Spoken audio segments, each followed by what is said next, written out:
Hello guys, you are most welcome on A to Z motivational. आज की video में हम लेकर आए हैं पति के साथ भोजन करने वाली औरतें ज़रूर देखें ये वीडियो। पति और पत्नी का एक साथ एक ही थाली में भोजन करना क्या शुभ फलदायक है, इस बारे में शास्त्र क्या कहते हैं और क्या भीष्म पितामह ने कहा था अर्जुन को, जानिए सब कुछ इस वीडियो में। आज के इस आधुनिक युग में पति और पत्नी एक साथ थाली में खाते हैं तो उनके बीच प्रेम बढ़ेगा, ऐसा विचार लोगों के मन में रहता है। अक्सर होता है कि प्यार जताने के लिए ज़्यादातर पति पत्नी एक ही थाली में खाना ज़्यादा पसंद करते हैं, लेकिन क्या आप जानते हैं कि पति और पत्नी का एक ही थाली में खाना फायदेमंद है या नुकसानदायक? बता दें कि महाभारत इस विषय में कुछ और ही कहता है। आइए जानते हैं सब कुछ आज की वीडियो में। पति और पत्नी का एक साथ थाली में खाना आपके लिए फ़ायदेमंद है या नहीं, इसके बारे में विस्तार से चर्चा करेंगे। पांडव लेते थे भीष्म पितामह से ज्ञान। आपको बता दें कि महाभारत युद्ध के बाद युधिष्ठिर अपने भाइयों समेत शरशैया पर लेटे हुए भीष्म पितामह से ज्ञान प्राप्ति के लिए पहुँचे। वही युधिष्ठिर भीष्म पितामह से अच्छी राजनीति कैसे की जाए और राज्य की तरक्की कैसी हो, इसके बारे में ज्ञान लेने जाते थे। जहाँ शरशैया पर लेटे भीष्म उनको कई चीज़ों के बारे में ज्ञान देते और उस ज्ञान को में अपने आसपास के लोगों की भी समझ बढ़ाते थे। भीष्म पितामह इसके साथ ही भोजन के बारे में भी बातें करते हैं कि किस तरह की थाली होनी चाहिए और किसके साथ भोजन करना चाहिए, जिससे व्यक्ति में ज्ञान बढ़ सके।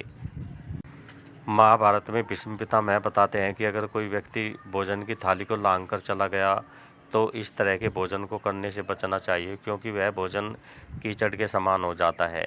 ऐसी थाली में लगे भोजन को ग्रहण नहीं करना चाहिए। अच्छा होगा कि उस भोजन को जानवरों को दे दिया जाए। भीष्म पितामह के अनुसार भाइयों को हमेशा साथ में ही भोजन करना चाहिए। ऐसी भोजन की थाली अमृत के समान मानी गई है। ऐसे भोजन से परिवार की तरक्की होती है और स्वास्थ्य तो अच्छा रहता ही है, वही लक्ष्मी भी घर में प्रवेश करती है।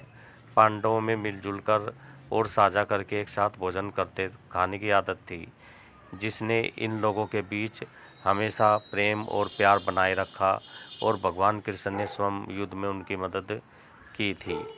भीष्म पितामह बताते हैं कि अगर भोजन से लगी थाली में किसी का पैर लग जाए या ठोकर लग जाए तो ऐसे भोजन को खाने योग्य नहीं मानना चाहिए।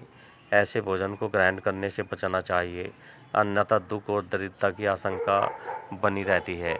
वही अगर खाते वक्त भोजन में बाल निकल आए तो ऐसा खाना खाने योग्य नहीं होता, वह दूषित हो जाता है। ऐसा भोजन खाने से व्यक्तियों को धन की हानि तो होती है, लेकिन स्वास्थ्य पर भी बुरा असर पड़ता है। भीष्म पितामह के अनुसार पति और पत्नी को एक साथ एक ही थाली में खाना नहीं खाना चाहिए। वह खाना मद के समान होता है, क्योंकि प्रेम आपके ऊपर ज़्यादा हावी हो जाता है, जिसके चलते आप दीन दुनिया से बेखबर हो जाते हैं। वही परिवार में लड़ाई झगड़ा शुरू हो सकता है, क्योंकि पत्नी का प्रेम ही आपकी नज़र में सर्वोपरि होने लगता है। सामाजिक जीवन में व्यावहारिकता कम हो जाती है। इस तरह की बातें महाभारत के अनुशासन पर्व में बताई गई है। हे गाइस, तो आपको ये जानकारी कैसी लगी कमेंट करके हमें बताइएगा। तो मिलते हैं नेक्स्ट वीडियो में। Till then okay, bye bye.